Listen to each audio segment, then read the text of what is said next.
Olá, está no ar mais um Poa em Debate e no programa de hoje vamos falar sobre as perspectivas para o setor da cultura em 2023 aqui na capital gaúcha. Com o novo governo federal, quais as expectativas para os investimentos e políticas públicas para o setor? Para a gente falar sobre isso, recebemos o Henri Ventura, que é chefe de gabinete da Secretaria Municipal de Cultura e Economia Criativa, e também o Daniel Bender, que é historiador e produtor cultural. Meninos, obrigado pela presença aqui na Câmara de Vereadores, para a gente falar sobre essas políticas, ambiente aqui que a gente precisa ver mais cultura, inclusive em termos de projetos de lei também, a gente até faz uma crítica aqui, porque Porto Alegre esse ano, Henri? A gente viu muita movimentação depois de um tempo de pandemia, as pessoas voltando para as ruas, voltando para os equipamentos culturais. Ano que teve Feira do Livro também, Noite dos Museus, Põe em Cena, enfim, várias movimentações artísticas. Como foi esse ano de 2022 para a cultura em Porto Alegre? Bem-vindo. Obrigado mais uma vez estar aqui na TV Câmara, na Câmara de Vereadores, poder falar de cultura, que é essa pedra angular do desenvolvimento econômico da nossa cidade e social também. Bom, nós tivemos, depois de 2 anos de pandemia, o primeiro setor a parar, né, na pandemia e o último a voltar. Nós tivemos muita atividade e energia reprimida, né, do setor. E nesse ano de 22, que nós, com a flexibilização, né, dos procedimentos ali da pandemia, nós tivemos de uma forma mais pujante o retorno dos eventos culturais. Nós tivemos de volta o Baile da Cidade, nós tivemos o ano 250 anos da cidade, com centenas de eventos ocorrendo nas diversas regiões da cidade, em todas as 17 regiões do orçamento participativo. Nós tivemos a retomada dos editais da cultura, podendo fomentar e desenvolver projetos culturais com a descentralização. Enfim, foram inúmeros projetos, né, que a gente conseguiu de forma ágil, né, e também serviu a pandemia para que a gente pudesse fazer uma reorganização administrativa e deixar na parte institucional mais leve, né, a máquina aqui do município, nos permitindo, por exemplo, fazer uma comparação com editais em outras esferas, né, do Estado, né, ou do governo federal. Nós temos, em termos de tempo, né, os editais, a agilidade dele, um quarto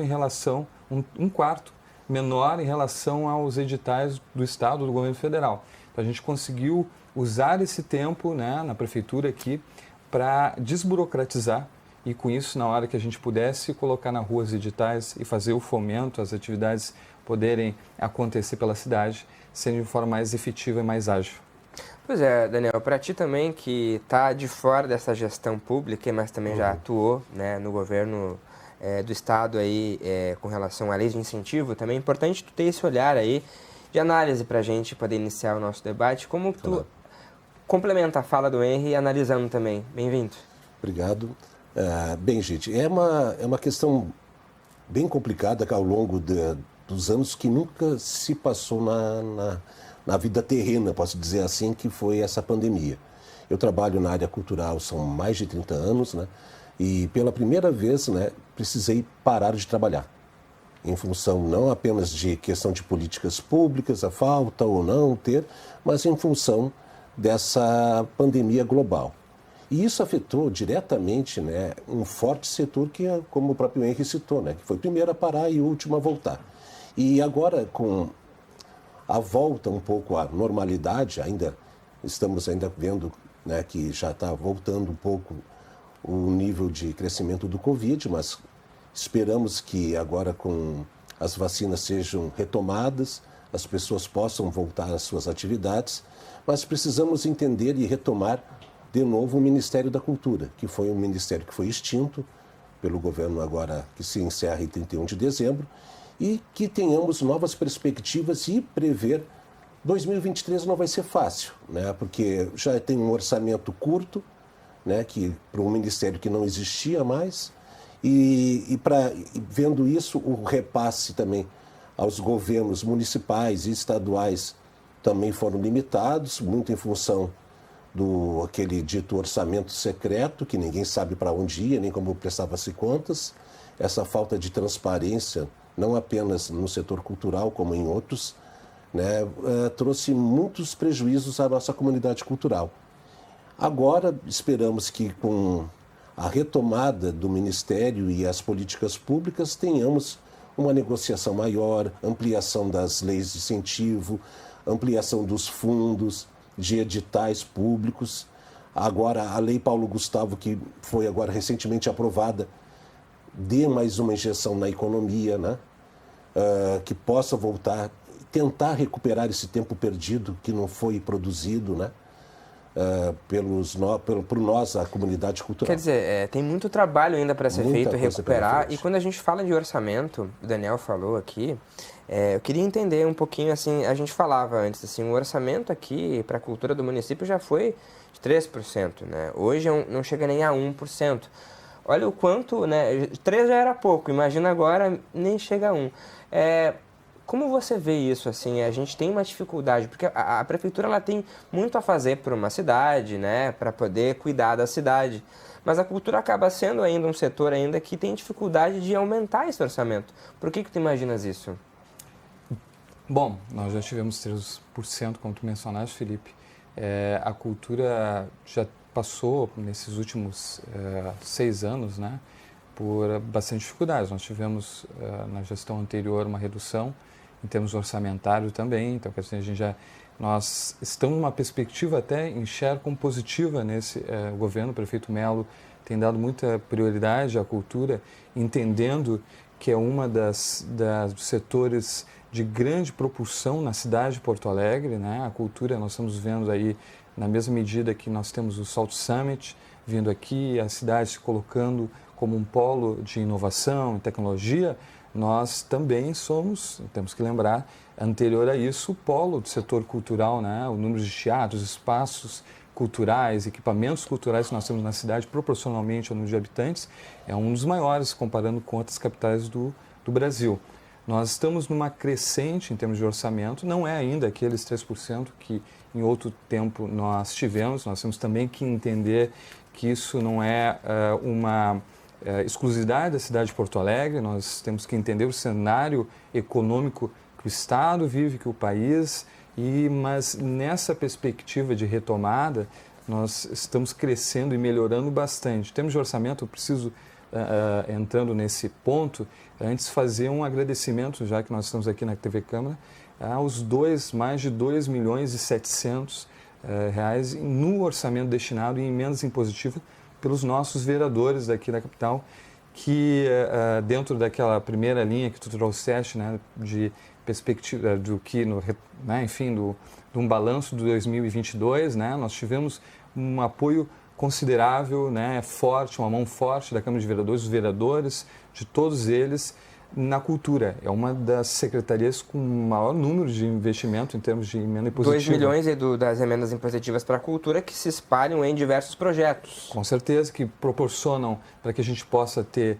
o edital do carnaval, o fomento ao carnaval, né? Nós tivemos um recurso considerável, outras atividades para a banda municipal, para atividades de oficinas, né? Para descentralização, né? Que a gente vai retomar em 2023, para inúmeras atividades culturais, de preservação da memória, de fomento, enfim, os vereadores foram muito solidários e muito parceiros, e isso vem numa crescente ano a ano, desde da criação, né, das emendas impositivas aqui em âmbito municipal. Nós tivemos uma parceria muito forte dos vereadores, e nessa legislatura nós estamos seguindo o gráfico, nós temos a perspectiva que a gente possa cada vez mais crescer, fazer essa parceria, porque o vereador está na ponta, né, nas atividades ali, enfim, nas comunidades. Ele também é parte disso, do funcionamento dos serviços públicos, né, fundamental para que a gente possa desenvolver uma política pública de cultura. A cultura não é aquilo que o gestor pensa, né, como cultura. Nós, como gestores culturais, o secretário Gunter, o secretário Clóvis, o prefeito Melo, temos ideias de cultura, nós temos nossos conceitos pessoais, mas a cultura é aquilo que o povo, que as pessoas promovem, né, que os produtores culturais, que a cidade, que a economia criativa da cultura desenvolve. Então, para isso, a gente tem que estar em parceria com os vereadores, e então agradecer mais uma vez, alinhados para o desenvolvimento da cultura.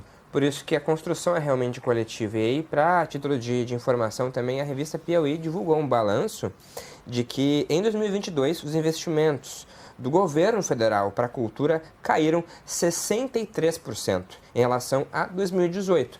Isso impacta o Estado e o município também. Tu falavas aí como os projetos ficaram represados e acabaram caindo para a LIC aqui do Estado. E aí, imagina, nós temos 70 milhões aqui no Estado para esses projetos e a gente não consegue dar conta, Daniel. Como é que é isso? É que assim, é que a política cultural virou uma política do que eu acho, né? Não é uma política governamental, uma política voltada à comunidade cultural, à sociedade civil. Foi do achômetro. Eu acho que cultura é isso. Então, infelizmente, daí houve esses cortes e esperamos que se retome esse processo de criação como era o Sistema Nacional de Cultura, que previa esses orçamentos estaduais e municipais maiores para a cultura, né? Se hoje existe esse contingenciamento, que tenhamos alternativas, né?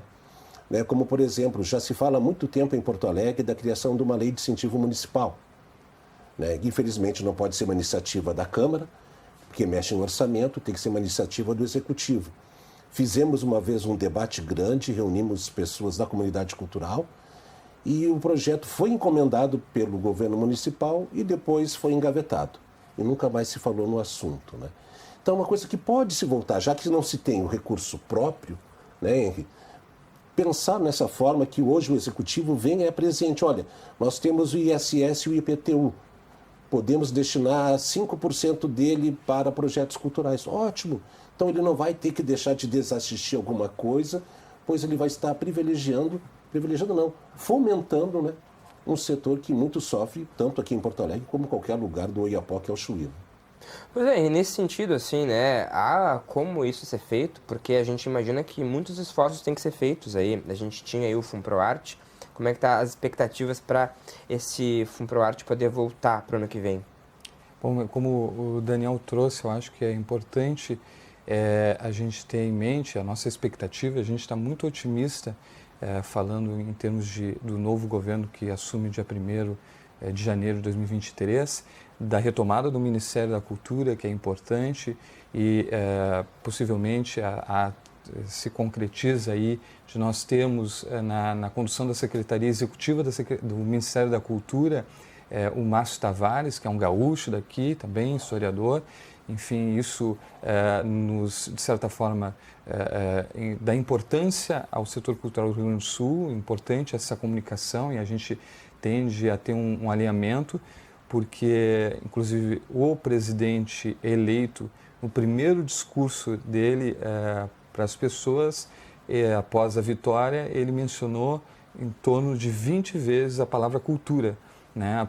Como isso impactou nesses últimos 4 anos, a importância, né? Porque nós entendemos que, não só entendemos como de fato isso acontece na economia, quanto gera da empregabilidade, a questão do retorno também, né? Como o Daniel mencionou, desses impostos, né? A cada evento que acontece da cultura, há um retorno, há a cobrança de ISS, né? Enfim, tu tem inúmeros impostos que gera ali, para além disso, que eu acho que é o mais importante, que é a geração de emprego. Não existe, eu menciono muito isso, nenhum outro setor de forma mais ágil até que a construção civil, porque é sempre mencionado que a construção civil é o setor da economia que mais gera rapidamente empregos.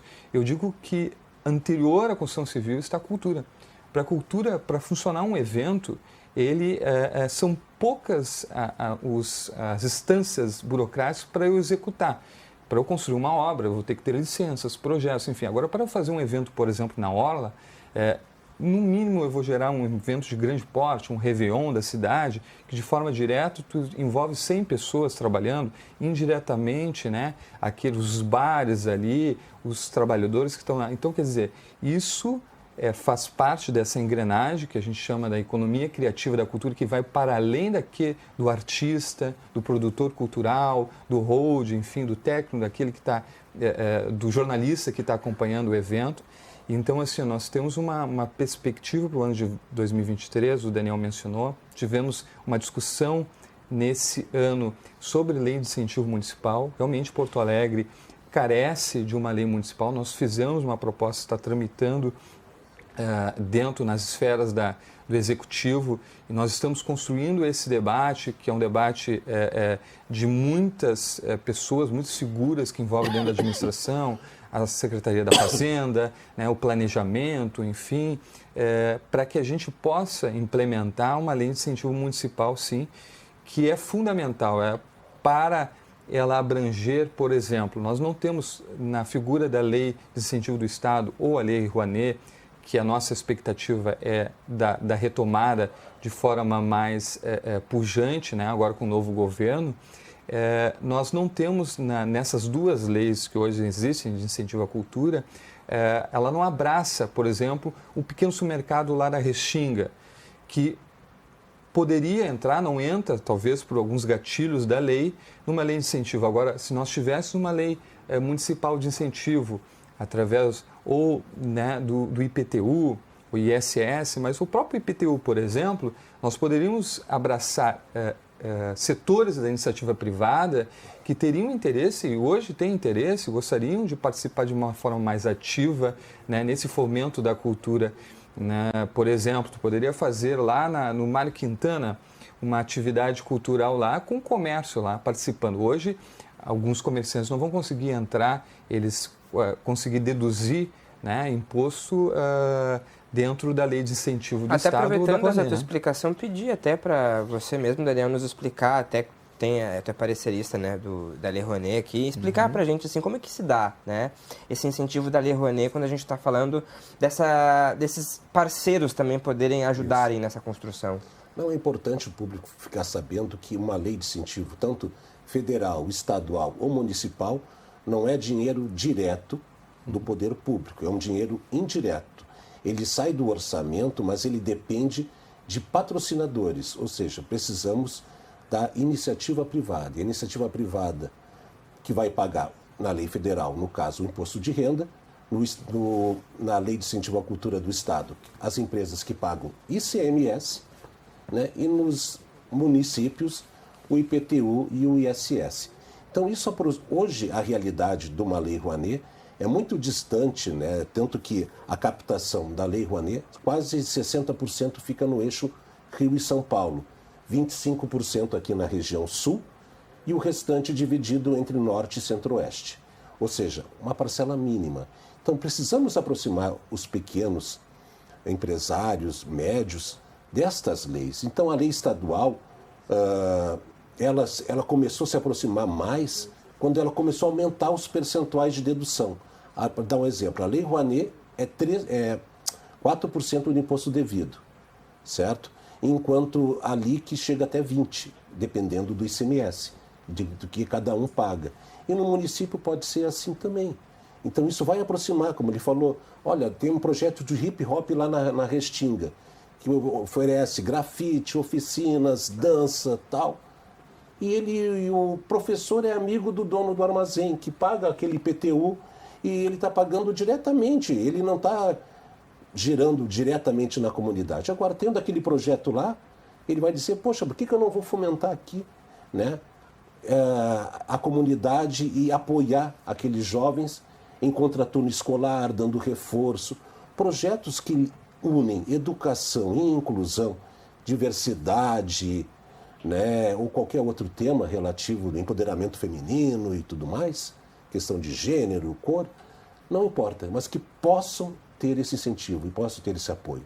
O poder público não tem braço para tudo, a gente sabe.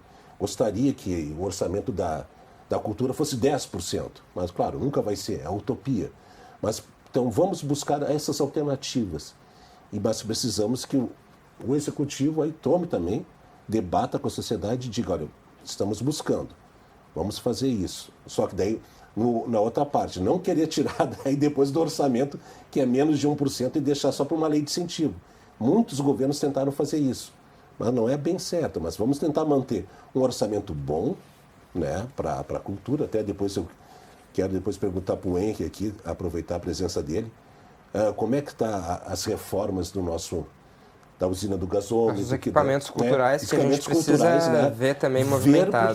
Porque faltam espaços culturais em Porto Alegre. Isso é uma outra questão para a gente debater. Que a gente deve ter notícias, como é que está a questão do Teatro de Câmara, que está lá também fechado para reforma. Eu, quando trabalhei na prefeitura, pude trabalhar em 2 oportunidades, como historiador no Centro de Pesquisas Históricas, que era História Oral, e na coordenação de música. O Araújo Viana, que era insalubre, hoje é um belo no equipamento, e esperamos que agora a usina, que já foi um belo do equipamento público, possa voltar e levar e dar oportunidade que nossos artistas possam novamente usá-lo, né, de uma forma gratuita ou de preservação, né? Queria depois que me respondesse para nós. Com certeza. Também quero saber. Por favor, é assunto do próximo bloco que a gente continua. Fique aí, a gente já volta.